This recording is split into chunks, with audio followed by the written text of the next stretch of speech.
Senators, I rise at third reading. I first want to thank the legal and constitutional members of the committee, the clerk, Mark Palmer, the analysts, Julian Walker and Michaela Akinan-Peltier, and to the steering members, Senator Campbell, Senator Dalphon, and Senator Batters. Merci infiniment pour votre. Thank you so much for your work and congratulations. I rise today to speak about Bill C-7 and the expansion it proposes to medical assistance in dying to include people who are suffering from illnesses that are treatable, that are not treatable, but their end of life is not foreseeable. MAID affects the most vulnerable, are most sick, but MAID is not a treatment option, nor should it be treated as such. It is for people like Janet Hopkins, who in her letter to us said, and I quote, "All humans and animals have a primal urge to survive. What then brings a person to prefer death? Constant pain eats at your soul. It destroys. We start to question, do I have to be doped just to exist? What is considered an acceptable amount of suffering? How much is enough to satisfy those who can't or don't want to understand? There is a limit to one's endurance. It is not that we want to die, it is that the pain has taken away the will to live. I am not the same person I was all my life. I am losing myself." Close quotations. Honorable Senators, Ms. Hopkins had so much more to say. Some of it is so sensitive that I cannot really share publicly with you, but committee members have read it. That is the kind of suffering we are speaking about. MAID is intended as a well thought out, meaningful choice for people who are suffering. And in 2016, it was incorporated in our legal system to allow us for such autonomy. As we discuss expanding MAID, there are many aspects of the bill which I am sure you have heard about. I know that most aspects of the bill have already been shared with you. But there is one aspect of the bill that we have not heard about, and that is the importance of collecting and analyzing data. Honorable Senators, let me be clear that without data, we are blind. We are making decisions without complete data. How are legislators supposed to have informed decisions and ensure the correct, meaningful policies are put in place without any data? How are we to solve our problems and prevent them from festering without any appropriate information? Let me give you an example.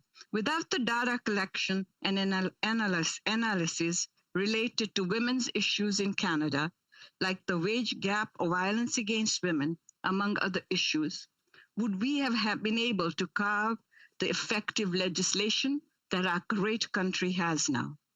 Would we have been able to advance the rights and equality of women? I assure you we would not. Information is crucial for legislators and policymakers.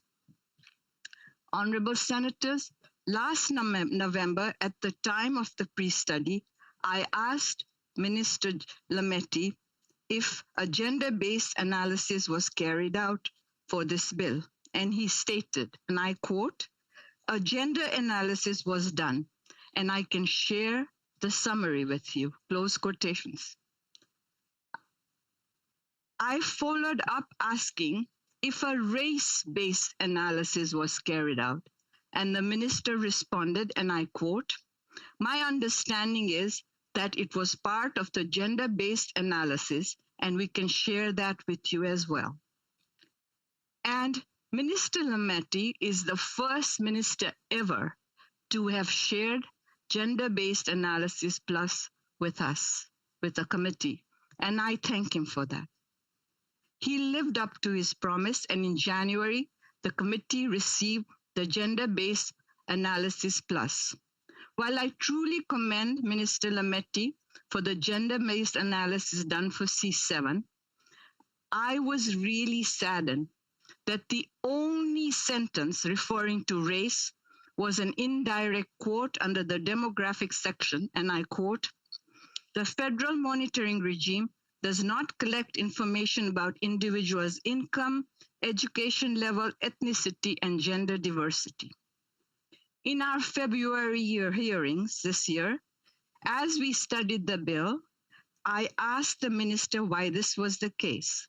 The minister said, and I quote, "The serious problem that we have across government, which has been illustrated in a number of different contexts, including this one, as well as our response to COVID-19, is the lack of disaggregated data.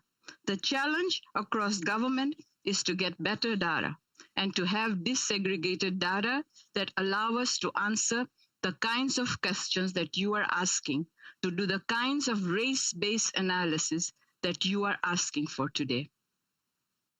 Honorable senators, I know you know this, but 20% of our population is people of color.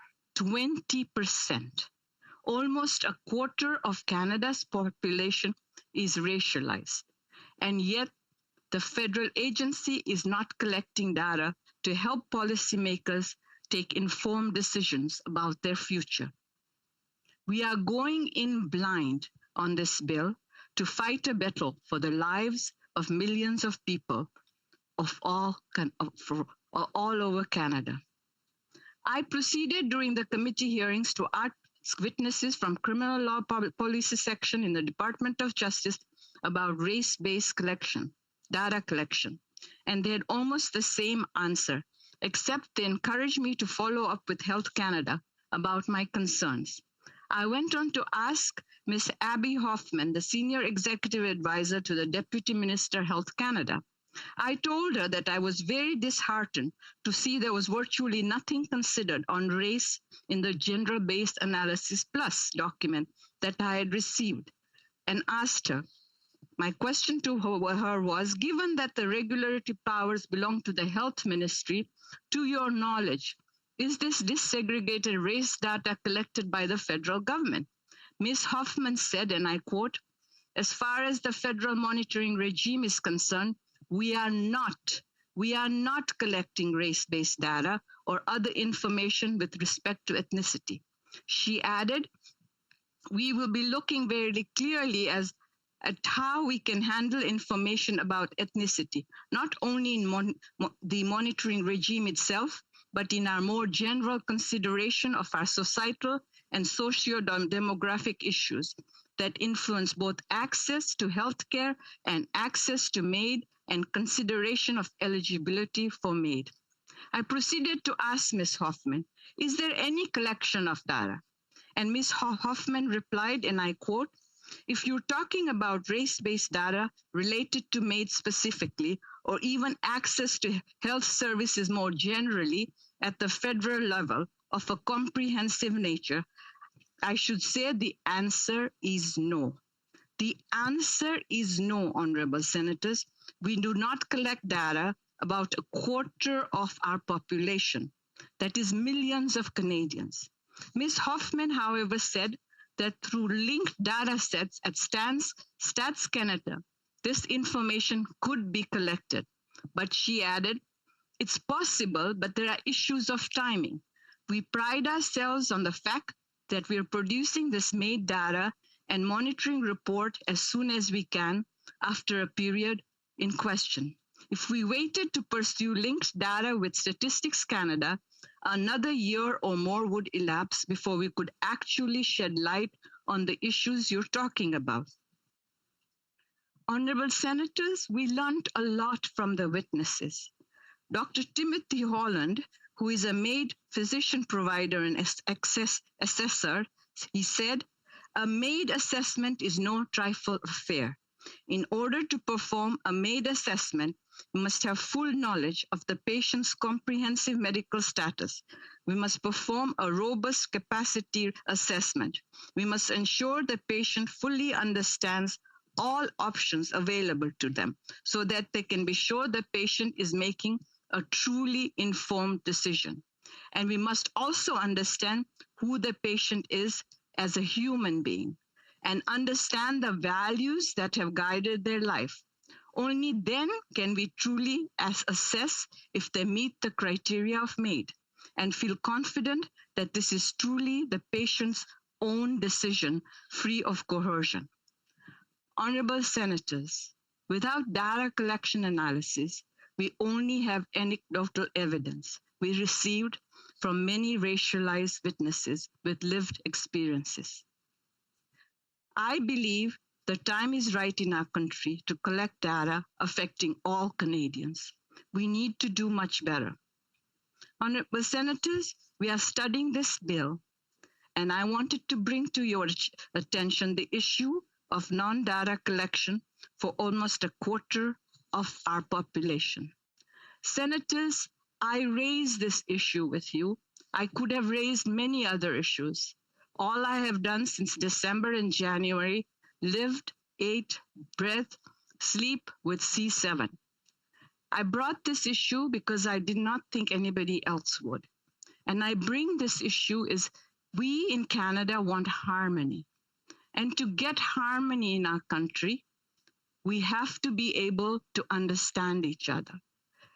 And my mother, when I was little, and some of you have heard me say this many times, used to ask me to play the piano. To annoy her, sometimes I only played on the black keys. And sometimes I only played on the white keys. Try it, Senators. There is no harmony if you only play on black keys or if you only play on white keys. To have real harmony in Canada, to really serve all Canadians, and we as legislators have to look at needs of all Canadians, not just a part of them, then we have to make sure that we have data for all Canadians. We cannot today say that we didn't have time to collect data for a quarter of the population. I know, Senators, you will all agree with me that that is not acceptable. Thank you very much.